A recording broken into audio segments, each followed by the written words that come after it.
Hi friends எல்லோருக்கும் வணக்கம். எல்லோரும் எப்படி இருக்கீங்க? நல்லா இருக்கீங்களா? இன்றைக்கி அந்த கதையோட அடுத்த பகுதி தான் பார்க்க போகிறோம். அதுக்கு முன்னாடி நீங்கள் செய்ய வேண்டிய விஷயம் என்ன அப்படின்னு கேட்டிங்கன்னா, மறக்காமல் நம்ம சேனலை சப்ஸ்கிரைப் பண்ணுங்கள்.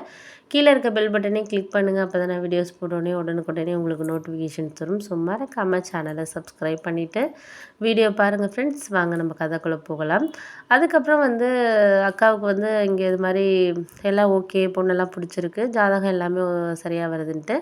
அப்புறம் அக்கா கல்யாணத்துக்கு அப்புறம் நான் மும்பையில் தான் போய் இருக்கணும், ஒரு 2 இயர்ஸ் மட்டும் இங்கே ஒர்க் பண்ணிவிட்டு அப்புறம் மாற்றிட்டு வந்துடலாம் அப்படிங்கிற மாதிரி மாப்பிள்ளை வீட்டில் சொன்னாங்க. சென்னைக்கு மாற்றிட்டு வந்துடலாம் அப்படின்னு சொல்லிட்டு.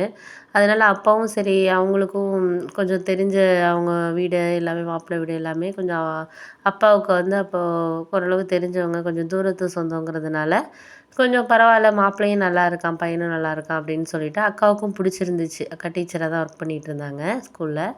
அக்காவுக்கும் பிடிச்சிருந்துச்சு. சரி ஓகே அப்படின்னு சொல்லிட்டு நாங்கள் அதை சரி அந்த இதையும் வரனையும் இது பண்ணுவோம் அப்படின்னு சொல்லிட்டு இருந்தோம்.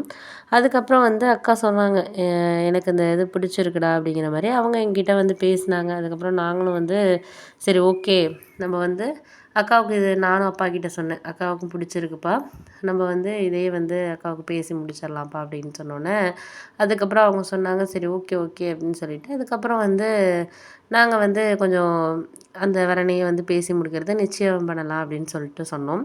அப்போ அவங்க இது மாதிரி என்ன சொன்னாங்கன்னா, ஆனால் கல்யாணம் ஒரு வருஷம் கழிச்சு தான்ப்பா இது பண்ணணும், ஏன்னா மாப்பிள்ளைக்கு இன்னும் 2 வருஷம் இங்கே ஒர்க் பண்ணுற மாதிரி இருக்கிறதுனால, இப்போது அவனுக்கு இப்போ ஒரு 1 இயர் கழித்து நிச்சயம் பண்ணிவிட்டு 1 இயர் கழித்து கல்யாணம் பண்ணால் கூட அதுக்கப்புறம் அக்கா 1 இயர் தான் இருக்கலாம். அதுக்கப்புறம் சென்னை எதுக்காவது மாற்றிட்டு வந்துடலாம். ஏன்னா அவனுக்குமே இங்கே அந்தளவுக்கு செட் ஆகலை. இருந்தாலும் ஒரு 3 இயர்ஸ் எக்ஸ்பீரியன்ஸ் அங்கே இது பண்ணணுங்கிறதுனால இப்போ 1 இயர் முடிஞ்சிருச்சு.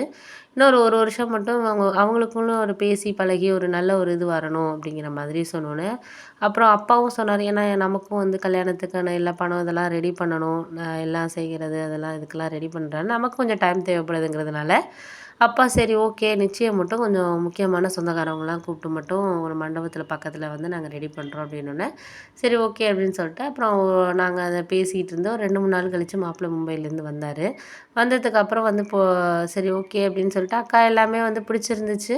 அதுக்கப்புறம் பக்கத்தில் எங்கள் ஏரியாலேயே பக்கத்தில் ஒரு மண்டபத்தில் தான் வச்சுருந்தோம். ஒரு 100 பேர் மட்டும்தான் கூப்பிட்ருந்தோம். ரொம்ப பேர்லாம் கூப்பிட, எல்லா சொந்தக்காரங்களையும் கூப்பிடணுன்னா கிட்டத்தட்ட அது மண்டபம்லாம், அந்த மண்டபம் கொஞ்சம் ஓரளவு நார்மலான மண்டபம் தான் அப்படிங்கிறதுனால அங்கேயே எல்லாம் சாப்பாடு எல்லாம் வந்தவங்களுக்கு நல்ல சாப்பாடு எல்லாமே ஏற்பாடு பண்ணியிருந்தோம். அப்புறம் கல்யாணம் 1 இயருக்கு அப்புறம் டேட்டை நம்ம முடிவு பண்ணிக்கலாம் அப்படின்னு சொல்லிட்டு இது பண்ணலை. அதுக்கப்புறம் என்னாச்சுன்னு பார்த்தீங்கன்னா, நான் அதுக்கப்புறம் ஒர்க்குக்கு போயிட்டு தான் இருந்தேன். எனக்கு என்ன ஒரு ஆசை அப்படின்னு சொன்னால், நம்ம கொஞ்சம் சம்பளத்தில் இப்போ ஒரு 3 4 மாதமாக வேலை பார்த்துக்கிட்டு இருந்தது எல்லாம் என்கிட்ட ஒரு 70,000 80,000 இருந்துச்சு. அக்காவுக்கு ஏதாச்சும் ஒரு எனக்கு என்னென்னா, மாப்பிள்ளைக்கு எங்கள் வீட்டில் கார் வாங்கி கொடுக்குறேன் அப்படிங்கிறது மாதிரி எங்கள் அப்பா சொல்லியிருந்தாரு. ஆனால் எனக்கு ஒரு ஆசை என்னென்னா, அப்பா ஒரு நல்ல வேலையில் இருந்ததுனால எல்லாம் செய்கிறேன்னாரு. இருந்தாலும் நம்ம ஒரு தம்பியாக ஏன் அந்த காரை நம்ம வாங்கி கொடுக்கக்கூடாது அப்படின்னு சொல்லிட்டு எனக்கு தோணுச்சு. ஆனால் ஒரு கார் வாங்குறதுன்னா ஒரு 5,00,000 வரைக்குமே வரும். ஆனால் இப்போ நம்மள்ட்ட இருக்கிறது என்னோட பழைய சேலரி இதெல்லாம் சேர்த்து ஒரு 1,50,000 தான் என்கிட்ட இருந்துச்சு. இன்னும் ஒரு 1 இயர் ஒர்க் பண்ணாலும் மினிமம் என்னால் ஒரு 2,00,000 தான் ஏர்ன் பண்ண முடியும் அப்படிங்கிற மாதிரி இருந்துச்சு. அப்படி யோசிச்சுட்டு இருக்கப்போ என்ன பண்ணலாம் அப்படின்னு நான் யோசிச்சுட்டு இருந்தப்போ சரி நம்ம கொஞ்ச நாள் ஒர்க் பண்ணுவோம். அப்போ தான் என் மேனேஜர் சார் சொன்னார், இது மாதிரி ப்ரைவேட் கம்பெனிஸில் நம்மளோட கொஞ்சம் பார்ட்னர்ஷிப்பில் உள்ள கம்பெனிஸ்க்கெலாம் நீங்கள் அந்த டைப்பிங் இருக்கலாம், கொஞ்சம் நீங்கள் பார்த்து கொடுத்தீங்கன்னா அதுக்கு தனியாக காசு கொடுக்குறேன் அப்படிங்கிற மாதிரி சொல்கிறாங்க, நீங்கள் வேணால் பார்த்து கொடுக்குறீங்களாப்பா அப்படிங்கிற மாதிரி சொன்னாங்க. சரி அப்புறம் நான் ஃபஸ்ட்டு முன்னாடி ஹெல்த்தை பார்த்துக்கிட்டு சரி வேணான்னு சொன்னேன். அதுக்கப்புறம் பண்ணலாம் அப்படின்னு சொல்லிட்டு ஒரு யோசனை எனக்கு வந்துச்சு. சரி